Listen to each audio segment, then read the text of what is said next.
Good morning, everyone. Thank you for coming. The purpose of today's press conference is to provide some details regarding a homicide investigation that occurred yesterday near 40th and Highway 2. Speaking to you today will be Chief Ewens. She'll be providing some information. Then we'll have a little question and answer session. Also available for questions will be Captain Ben Miller with our Criminal Investigations Unit and Pat Condon, Lancaster County Attorney's Office. Chief. Good morning, everybody. I want to thank you all for being here with us today.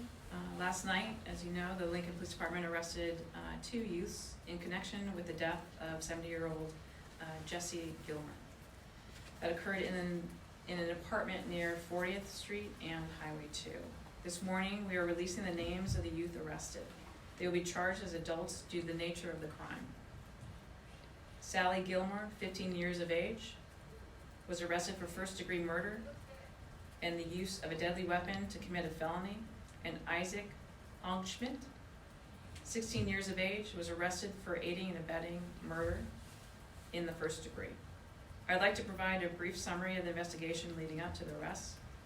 Yesterday, Monday, October 3rd, at 4 p.m., police responded to a report of an unconscious male that appeared to have been stabbed.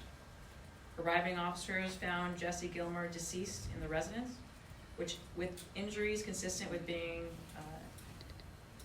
caused by a bladed instrument. Sally Gilmer, Jess's daughter, was at the apartment when officers arrived. She reported she came home from school and found her father stabbed. She was driven to the Lincoln Police Department headquarters, where she was interviewed by investigators along with other family members. Later located, her 16-year-old boyfriend, Isaac, and was also located and brought to the station to be interviewed. With information obtained during the interviews, digital evidence, and evidence collected at the apartment, both Sally and Isaac were arrested and placed at the Lancaster County Youth Services Center. We'd like to extend our condolences to Jess's family and friends and ask members of the public to respect their privacy as they grieve the loss of their loved one. The investigation is ongoing. We ask anyone with information to contact the Lincoln Police Department at 402-441-6000, or if they wish to remain anonymous, they can call Crime Stoppers at 402-475-3600. Obviously, this is disturbing for many people in the community because of the nature of it. Just be patient with us. We'll try to do the best we can to answer your questions. There's only so much that we can actually put out, as you know. But we are here to answer your questions. I don't know if you want to initially make a statement. The investigation is ongoing, as the chief said, and attorneys in my office will be reviewing the reports and all the information that have been gathered thus far, and then determination as to what charges will be filed will be made likely tomorrow, so they will not be charged today. They'll be likely charged tomorrow, but they will be charged. Both individuals will be charged as adults. Okay, with that, if you have any questions, I'm happy to Any try to. indication what led to this, if there was a history or if it was something else? We're still trying to figure that out. Obviously, a daughter killing her father is difficult to understand, and so we're trying to piece that together. We don't have a solid answer as of yet. We're still doing interviews, and it's ongoing. And the daughter was the one that reported her dad was unconscious to police. Is she the one that called? Yes, she's the one that called. How long had he been dead for when she called? We don't know that as of yet. Could you, I'm gonna take it a little bit broad, broader, outside of this. It seems like there's been a shift in violent crime in Lincoln just the last few months. Can you kind of speak to overall violent crime and how it's looking in Lincoln? So violent crime continues to be down compared to other years. Obviously we can't ignore what's occurred. The thing that I constantly tell you, and when we're looking at these cases, is whether it was random or if it was an interaction prior to the event occurring.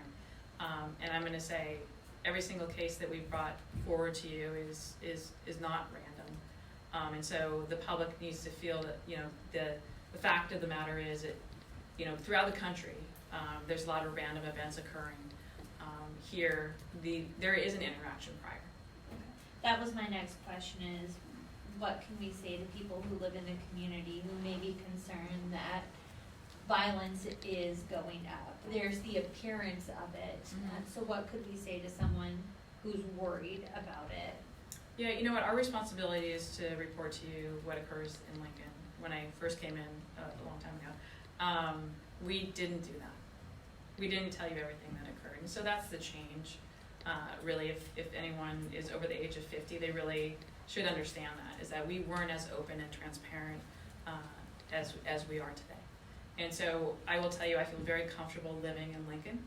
I feel as a very safe community, and we're doing the best that we can. Our officers, the response, the investigation, the crime scene techs, the county attorney's office, we all work together to try to stop crime from happening. But there's only so much that we can do, because events like the one that we're talking about today, you know, the reason behind the premeditation, we don't know, but the daughter, you know, murdered her father. Can we stop that? Not necessarily. And so we have to understand, you know, crime, with as much as we analyze it and we look into it and we try to stop it, it's very hard to do that at times. But it's a safe community. Was he her primary parent? Like, did she live there full time or did she live there part time? We don't have that yet. As of yet. Do you have spelling on Isaac? Yes. Can you just spell everyone's name? Yes. Yes. Yeah. So the victim's name is, and there will be a press release that will be coming out after this. First name of the victim is Jesse. Last name Gilmer. He's 70. 70 years of age, yes. And then Sally, his daughter, is Sallie, and then same last name. And her boyfriend is Isaac, Isaac. Last name Honigschmidt.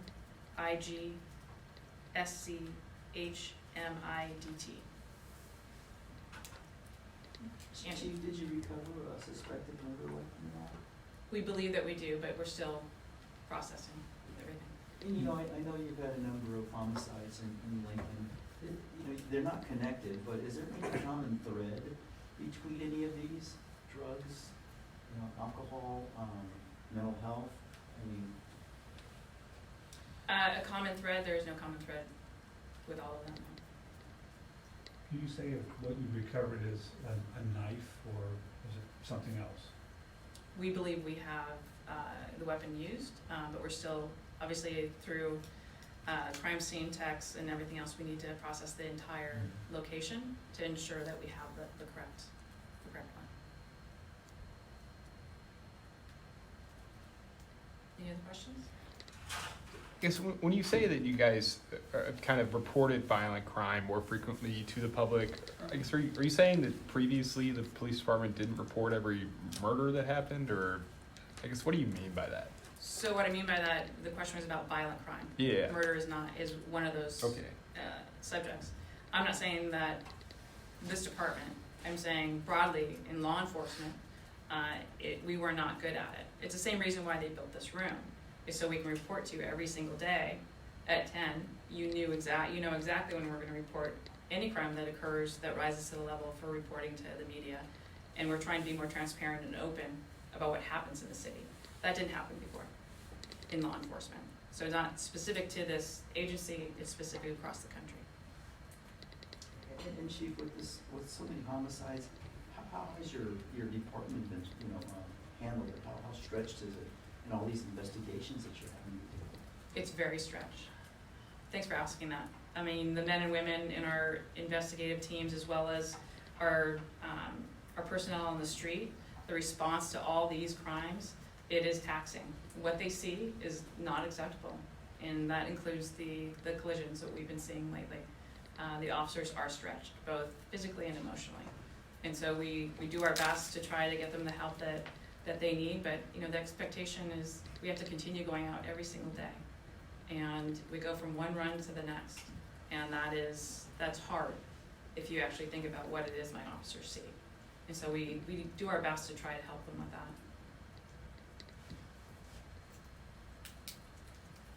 Any other questions? Can you go over the charges just one more time? Or what they were arrested for?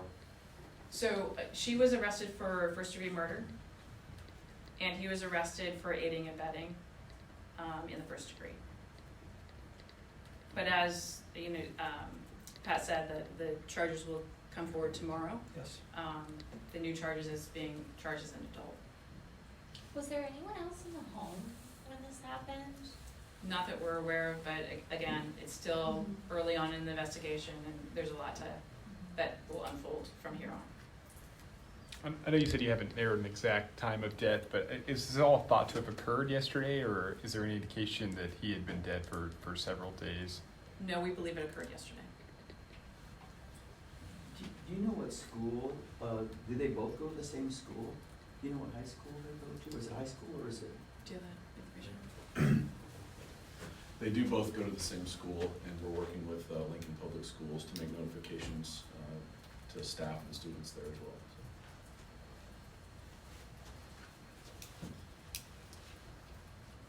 Any other questions?